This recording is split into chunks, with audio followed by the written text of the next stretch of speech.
In order to see what we're doing better, we can go to viewport, click on our capsule component or just select it here, and we can search for hidden in game. It is checked by default, so it's only visible in this single viewport.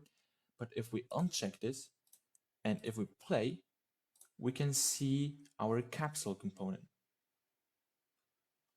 Okay, and to make it more visible, we can change line thickness to like 5. So it is super visible right now. Maybe 5 is too much. Let's do like 2. It will be, is that 2 is even too much. Let's go for 1. And now our capsule component is way more visible than before, and we can see its height. So let's go to event graph, and we will use some node that we should be familiar with. We will use a timeline. Remember, timeline does something over time. So the change that we're doing is not instant. And that's what we want, because when we're crouching, it takes some time to crouch actually. So let's see how we can do that using our timeline. So let's just search for timeline, and we should see add a timeline. And let's name this TL underscore crouch. Okay, and let's open it up. First of all, let's change its length to 0.5, so our crouching will take half a second. And let's just add a float track, which we can name crouch alpha. Oh, crouch alpha. Okay. And again, we will do the same setup as we did with our doors. Let's just create 2 variables. The first one will be time 0 and value 0. And the second one will be on the time 0.5, so at the end of our timeline, and the value will be 1. Now we can click these 2 buttons to make these keyframes visible. Select all of them, right click and click auto, so this path will be smoother and it will just look better. Okay, let's close this timeline because this is pretty much everything we need to do here. And here, when we are crouching, when we enter our crouching, we can plug this into play, because we want to play this timeline normally. But when we're uncrouching, we want to go back to our previous capsule settings. So we can grab from this sprint enter to reverse, and same thing for this max walk speed. So these two, like, we can actually create a reroute node, so it will make more sense. Okay, let's compile, save. So if we enter crouching, we want to play this normally. If we exit crouching, we want to reverse this timeline. And here we can see our crouch alpha.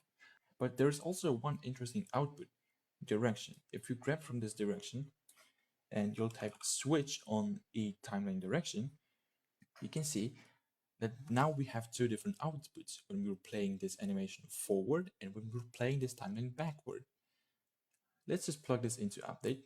And now, if we are playing this animation forward, so we are entering the crouch, so our capsule is getting shorter, we just want to grab our capsule component and set half height. Set capsule half height.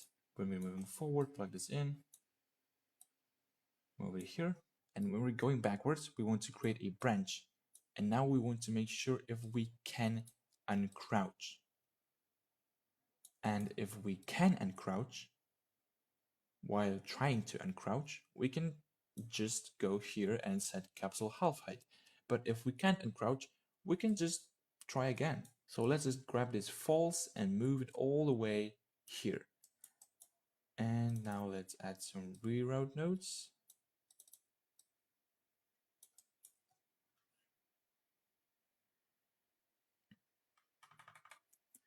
Compile, save.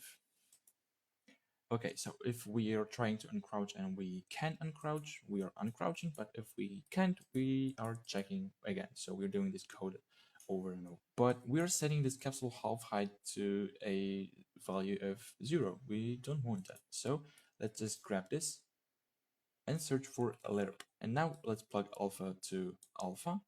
And the A value is the normal value. So our capsule component is 88 in half height. So let's type 88. And I want this to get to, for example, 50. So now in order to test this, we need to make sure that this can uncrouch by default is true. So let's just test this.